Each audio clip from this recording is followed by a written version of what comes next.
किसान भाइयों नमस्कार। पिछले 4-5 दिनों से प्याज में एक अच्छी मांग बन रही है, जिसके चलते आज प्याज भाव में 100 रुपए से 200 रुपए तक की तेजी देखने को मिली है।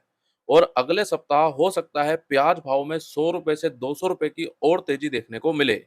लेकिन इसका क्या कारण है? और हाल ही में बांग्लादेश में प्याज आयात को लेकर एक बड़ी खबर आ रही है। तो चलिए वीडियो को करते हैं शुरू। आप सभी किसान भाइयों का स्वागत है आप सभी के अपने YouTube चैनल मंडी भाव अपडेट में। सबसे पहले आप सभी किसान भाई इस पत्र को देखें। ये पत्र कल सोमवार 29 मई 2023 को Bangladesh Bhomora import and exporters association की ओर से बांग्लादेश के कृषि मंत्रालय को प्याज आयात करने के लिए लिखा गया है।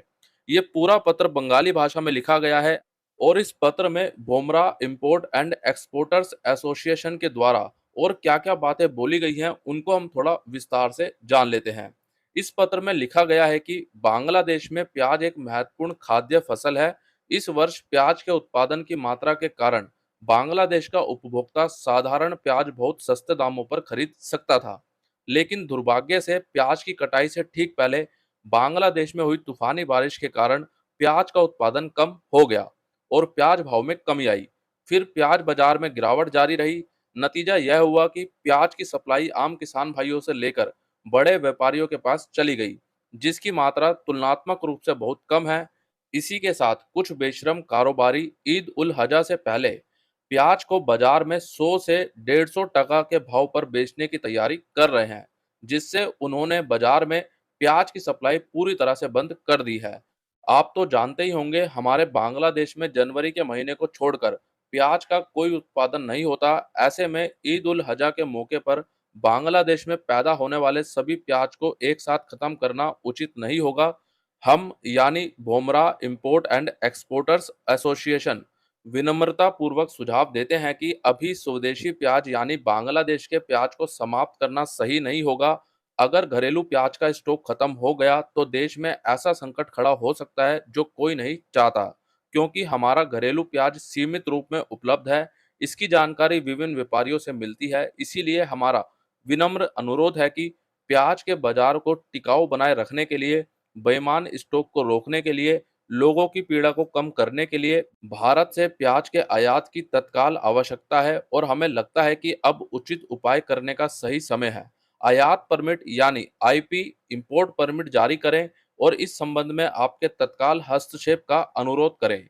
तो कुल मिलाकर के ये जो पूरा पत्र लिखा गया है ये वहां के यानी कि बांग्लादेश बॉर्डर पर जो Bumrah import and exporters association है उन्होंने लिखा है, जो कि बांग्लादेश में प्याज का आयात करते हैं। और उन्होंने यहाँ पे साफ तौर पे बोला है कि भारत से जल्द ही प्याज का आयात शुरू किया जाए, नहीं तो बांग्लादेश में प्याज भाव अभी जो है यहाँ से और भी ज्यादा बढ़ सकते हैं और ये बिल्कुल भी बांग्लादेश की सरकार और वहाँ की आम जनता के लिए ठीक नहीं होगा।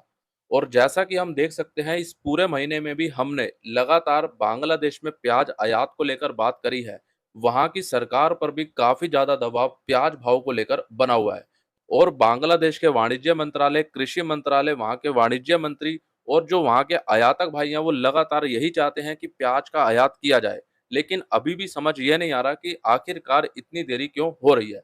बाकी आने वाले दिनों में इसकी और भी जो सटीक अपडेट होगी वो आपको सबसे पहले मंडी भाव अपडेट आपके यूट्यूब चैनल पे दी जाएगी। उसके लिए आप सभी किसान भाई आज ही आपके अपने मंडी भाव अपडेट यूट्यूब चैनल को सब्सक्राइब करें। सब्सक्राइब करने के बाद बेल आइकन को दबाएं और बेल आइकन को दबाकर ऑल पे क्लिक जरूर करें। अब बात करें जून सप्ताह के पहले सप्ताह से ही नाफेड की प्याज खरीदी शुरू हो जाएगी, क्योंकि महाराष्ट्र में फार्मर प्रोड्यूसर कंपनियों के गोदामों का निरीक्षण शुरू कर दिया गया है। जानकारी के अनुसार 15 किसान उत्पादक कंपनियां नासिक जिले सहित 5 जिलों से प्याज की खरीदी करेगी। अब किसान भाइयों जब से ये खबर आई है कि नाफेड के माध्यम से जून के पहले सप्ताह में प्याज की खरीदी शुरू हो सकती है, उसके बाद से कहीं ना कहीं मंडियों में भी प्याज का एक रुख बदला है। मांग अच्छी देखने को मिली है और भाव में सुधार देखने को मिला है। और जिसकी बात हमने कल के वीडियो में भी करी है। कल के वीडियो में आपको कुछ कारण बताए गए हैं कि आने वाले दिनों में प्याज भाव में तेजी आ सकती है, तो किन कारणों से आ सकती है। और अभी मुझे ऐसा लगता है कि ये जो नाफेड की खरीदी अगले सप्ताह से शुरू होगी तो प्याज भाव में 100 रुपए से 200 रुपए तक की तेजी यहाँ पे बन सकती है। लेकिन किसान भाइयों अभी सवाल ये आता है कि प्याज को रोकना चाहिए या नहीं। इस वर्ष प्याज स्टॉक करना एक बड़ी चुनौती बन गई है। अभी अच्छी क्वालिटी प्याज को अगले 1 महीने के लिए भी स्टॉक किया जाता है, तो वही प्याज की हल्की क्वालिटी हो जाने की पूरी संभावना है, क्योंकि इस वर्ष मौसम के कारण प्याज क्वालिटी काफी प्रभावित हो रही है। कुल मिलाकर किसान भाइयों, अगर आपका प्याज अच्छी क्वालिटी का है और वो स्टॉक में रुक सकता है और अभी भी वो स्टॉक में है, अच्छी क्वालिटी में है, लेकिन यहाँ पर एक बात का खास तौर पे ध्यान रखना, क्योंकि मेरी पिछले 1 महीने 2 महीनों से लगातार किसान भाइयों से इसी को लेकर बात हो रही है कि करण भाई, हमने प्याज स्टॉक में डाला और वो 15 दिन बाद, महीने बाद खराब होना शुरू हो गया, स्टॉक में दिक्कत आनी शुरू हो गई। उन किसान भाइयों का प्याज भी अच्छा था और उन व्यापारी भाइयों का प्याज भी अच्छा था, लेकिन उनका भी प्याज स्टॉक में जाने के बाद खराब हुआ और आपके प्याज में भी ये दिक्कत आ सकती है, क्योंकि किसान भाइयों, इस वर्ष प्याज स्टॉक करना एक सबसे बड़ी चुनौती है। तो इसीलिए आप अपने प्याज स्टॉक को समय समय पे जरूर जांचें, उसको जरूर देखते रहें कि उसमें किसी तरह की कोई समस्या तो नहीं है। और अगर आपका प्याज ऊपर से दिखने में काफी अच्छा लग रहा है, क्वालिटी शानदार है, फिर भी उसमें से कुछ प्याज निकाल कर काट के देखें अंदर से क्या उसमें सड़न की दिक्कत आ रही है या नहीं। लेकिन क्या हमें अपना प्याज रोकना चाहिए या नहीं? किसान भाइयों देखिए, जानकारी के आधार पर तेजी तो आने की संभावना बनती है, लेकिन हमें अपना प्याज अपनी जरूरत के हिसाब से और बाजार की स्थितियों के हिसाब से बेचना चाहिए और रोकना चाहिए, ताकि हमें किसी प्रकार का नुकसान ना हो। और प्याज को बेचने का या फिर रोकने का निर्णय आप और भी ज्यादा बेहतर तरीके से स्वयं ले सकते हैं।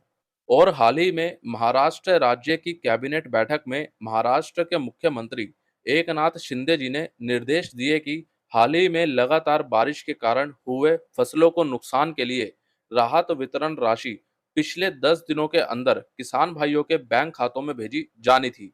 वैज्ञानिक मानदंडों के आधार पर 1,000 करोड़ रुपए आवंटित किए जाने हैं और ये राहत राशि महाराष्ट्र के कोंकण, नासिक, अमरावती, औरंगाबाद, नागपुर और पुणे में किसान भाइयों को दी जाएगी।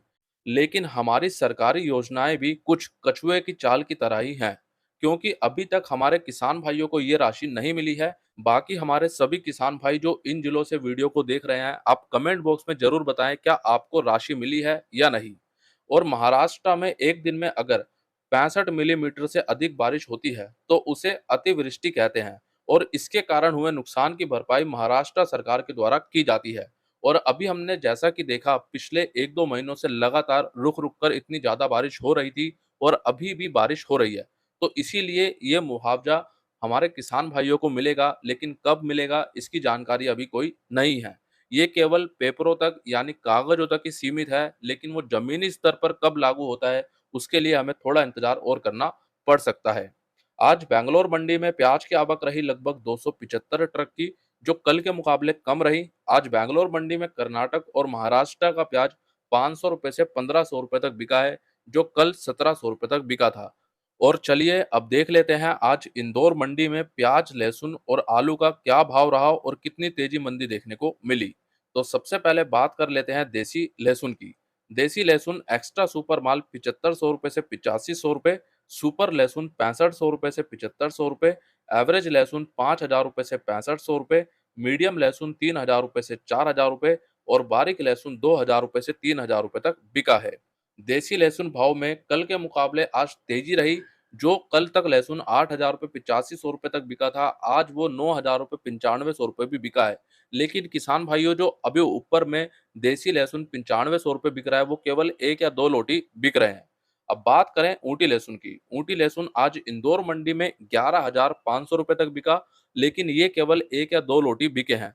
बाकी ऊटी लहसुन का एक औसतन भाव इंदौर मंडी में अभी लगभग 8,000 रुपए, 9,000 रुपए और 9500 रुपए तक देखने को मिल रहा है।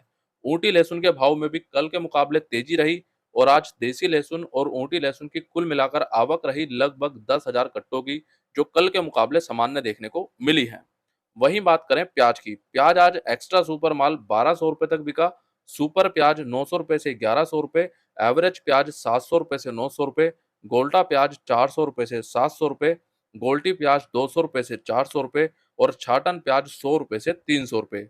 आज प्याज की आवक रही लगभग 40,000 कट्टों की, जो कल के मुकाबले सामान्य रही और आज प्याज भाव में तेजी देखने को मिली है। पिछले कई दिनों के बाद, कई सप्ताहों के बाद आज प्याज भाव में थोड़ा सा उछाल, थोड़ी सी तेजी देखने को मिली है। अब आप सभी किसान भाई कमेंट बॉक्स में पूछेंगे कि करण भाई आप पिछले कुछ दिनों से यही भाव बता रहे हैं तो तेजी कैसे आई। देखिए पिछले 3-4 दिनों से या पहले अभी तक इंदौर मंडी में अधिकतर लोट जो बिक रहे थे, जो एक औसतन भाव था वो 10 रुपए तक था। लेकिन आज इंदौर मंडी में कई लोट 1100 रुपए और 1200 रुपए भी बिके हैं, जो केवल रोजाना एक या दो लोट बिक रहे थे। तो इसीलिए अभी भाव में थोड़ा सुधार रहा, थोड़ी तेजी देखने को मिली है। और अब बात करें आलू की, आज एलआर आलू बिका 600 रुपए से 1600 रुपए, चिप्सोना आलू 600 रुपए से 1600 रुपए, ज्योति आलू 700 रुपए से 1600 रुपए और गुल्ला माल 400 रुपए से 1000 रुपए। आज आलू की आवक रही लगभग 10,000 कट्टों की, जो कल के मुकाबले सामान्य रही। और आज आलू भाव में कल के मुकाबले थोड़ी सी मंदी देखने को मिली है। किसान भाइयों, कल का ये वीडियो और परसों का ये रविवार धमाल का वीडियो अगर आपने नहीं देखा तो समय निकालकर जरूर देखें, क्योंकि उसमें आपको काफी महत्वपूर्ण जानकारियां दी गई हैं। इस वीडियो को आप सभी किसान भाई फेसबुक पर देख रहे हैं, फेसबुक पेज को आज ही लाइक करें, ताकि आपसे किसी प्रकार की कोई जानकारी ना छूटे। आज के इस वीडियो में दी गई सभी महत्वपूर्ण जानकारियां और ये पूरा वीडियो आपको पसंद आया, जानकारी अच्छी लगी तो वीडियो लाइक करें और साथ ही हमारे ज्यादा से ज्यादा किसान भाइयों तक इस वीडियो को पहुंचाएं, यानी कि शेयर करें। और आप सभी को ये वीडियो कैसा लगा कमेंट बॉक्स में आप ज़्यादा से ज़्यादा ये भी बताएं। बाकी आपका कोई भी सवाल हो, कोई भी शिकायत हो, कमेंट बॉक्स में लिखें। बाकी मिलते हैं आपसे एक अगली और नई वीडियो में। जय जवान, जय किसान।